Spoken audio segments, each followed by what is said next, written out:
आहे। महापौर पदासाठी आरक्षणाची सोडत ही जाहीर झालेली आहे। याच संदर्भात अधिक माहिती आपण घेणार आहोत। आमचे प्रतिनिधी महेंद्र जोईल सध्या आपल्या सोबत जोडले गेले आहे। महेंद्र, काय घडामोडी एकूणच घडतायत? महापौर पदाची आरक्षणाची सोडत ही सुरू झालेली आहे। कल्याण डोंबिवलीची सोडत आपल्यापर्यंत येते। सध्या इथे एसटी प्रवर्गासाठी सोडत ही जाहीर झालेली आहे। इतर ठिकाणचे काही असे निर्णय हे समोर आलेले आहेत का? नावं समोर आलेली आहेत का?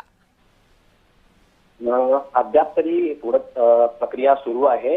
अनुसूचित जातीकरिता सोडतीकरिता महानगरपालिकेच्या 14 महानगरपालिकेसाठी 3 पदे काढत आहेत आणि एकंदरीत इचलकरंजी, चंद्रपूर, संभाजीनगर, जालना, जळगाव, ठाणे, धुळे, नागपूर, पिंपरी चिंचवड, पुणे, मालेगाव, लातूर, वसई विरार आणि भिवंडी त्यामध्ये कल्याण डोंबिवलीचा एसटी प्रवर्गाचा महापौर होणार हे निश्चित झालंय आणि ठाणेसाठी एसटी प्रवर्गासाठी राखीव ठेवण्यात आलेलं आहे। अगदी महेंद्र, जर आपण पाहिलं, तुम्ही आता सांगितल्याप्रमाणे ठाण्यासाठी एससी प्रवर्ग जाहीर झालेला आहे। ठाण्यात असा कोणता चेहरा आहे शिवसेनेकडे? एकंदरीत ठाण्यात शिवसेनाचा चेहरे नावं जरी जाहीर नसली तरी बरेच जुने जाणते लोक आहेत, त्यांचा विचार करण्याचा जो शिवसेनेचा विचार आहे, त्यामुळे काही नावं जी चर्चेत आहेत त्यामध्ये प्रामुख्याने जुनीच लोक असणार आहेत अशी नावं सध्या माहिती सांगू शकत नाही। मात्र जुन्या लोकांना चान्स देण्याचा शिवसेनेचा हा विचार आहे, ह्या माहिती आहे, ही बातमी साधारणपणे आपण सांगू शकतो। त्यामुळे शिवसेना कोणाला महापौरपदी बसवते हे पाहणं महत्त्वाचं असणार आहे। अगदी महेंद्र, आपण जर पाहिलं तर चक्राकार पद्धतीनं हे आरक्षण सोडत होते असं म्हटलं जातं। आता या वेळेला नव्या पद्धतीने की जुन्या पद्धतीनं हा एक प्रश्न महत्त्वाचा उपस्थित होत होता। सध्या जे आरक्षण सोडत आपण ऐकतोय ती कोणत्या पद्धतीनं होते, त्यात काय निकष असतात?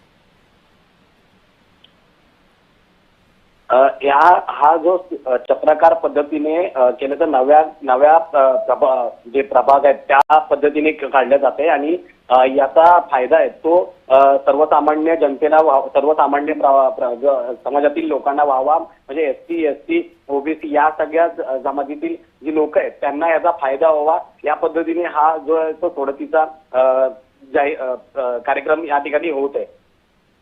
जी महेंद्र, पुन्हा एकदा या संदर्भात तुमच्याकडे येणार आहे। सध्या आपल्याकडे माहिती येते कल्याण डोंबिवली आणि ठाणे महानगरपालिकेच्या महापौर पदासंदर्भातली।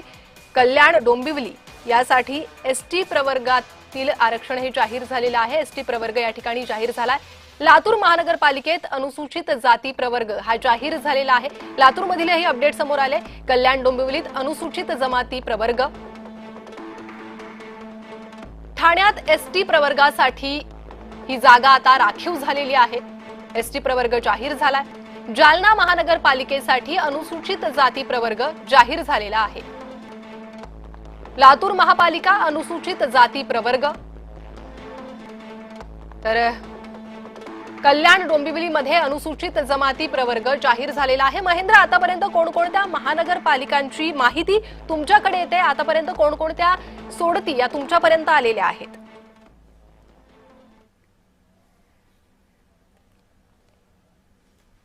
तर महेंद्र यांच्याशी पुन्हा एकदा संपर्क साधण्याचा आपण प्रयत्न करणार आहोत। मात्र सध्या आपल्याकडे विविध महानगरपालिकेच्या महापौर पदाची आरक्षण सोडत ही समोर येते।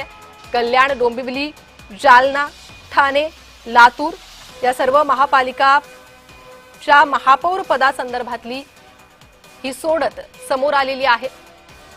जालना अनुसूचित जाती प्रवर्गासाठी ही सोडत जाहीर झालेली आहे।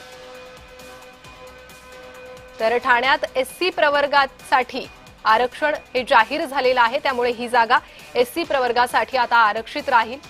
आता यानंतर या पक्षांकडून, ज्या पक्षांचं बहुमत या महानगरपालिकेसाठी आहे, त्यांच्याकडून कोणता चेहरा दिला जातो, कोणत्या महापालिकेला कोण महापौर मिळतो, ते नावं पाहणं महत्त्वाचं असणार आहे। त्याकडे आता सगळ्यांचं लक्ष लागलेलं आहे। विविध महापालिकांचं हे प्रवर्ग सध्या जाहीर होताना